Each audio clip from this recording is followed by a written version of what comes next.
Well, the hits just keep on coming these days for Hillary Clinton and her email scandal. An Associated Press review of the homebrew server Clinton used while Secretary of State, finding questionable cyber safety.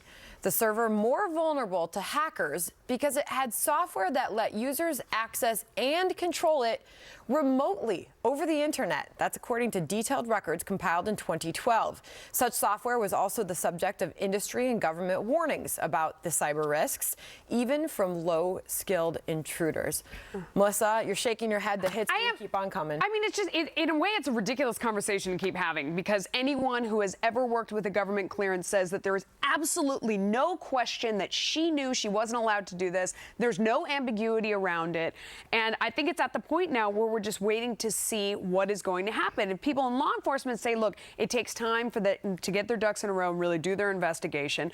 But it seems like something has to come of this. It's just, what is the timing? Well, I want to ask Arthur what the legal implications are now that we know this, in addition to everything else, and that the subject of U.S. government and industry warnings this was at the time of over attacks from even low-skilled intruders. I mean, this is nuts. So what she's made clear of is she's not a technology type of person. So that's her first line of defense. Not that that's a legal defense, but that's where if she has to testify about it. So ignorance is a defense? It's ignorance of the technology.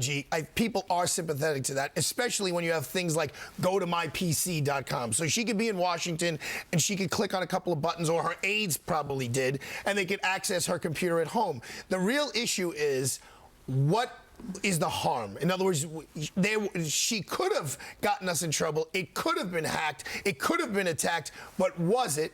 And if it was, what were the damages in the law? If you get hit by a car, and it's the car driver's 100% fault, but nothing happens to you, you're not hurt, there's no lawsuit. There needs to be the damage. So what we haven't heard yet is what was the damage? What happened because of this? And then you could come down with this sentence. It's interesting perspective because, Harris, I would just think putting our national security at risk would be in enough. such a large way. But there may be a sentence for that. There may be a punishment for that. But if it was at risk and then was violated, then obviously the punishment should be much greater than if it was... Because the harm is greater. Because the harm is well, greater. in any event... That's a lawyer's analysis of this situation. And you're a brilliant one. No, I didn't say I'm brilliant. That's how we look at it. In my humble estimation, she should hire you.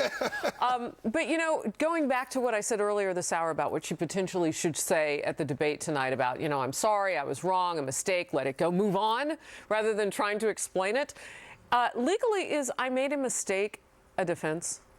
It's, well, intent...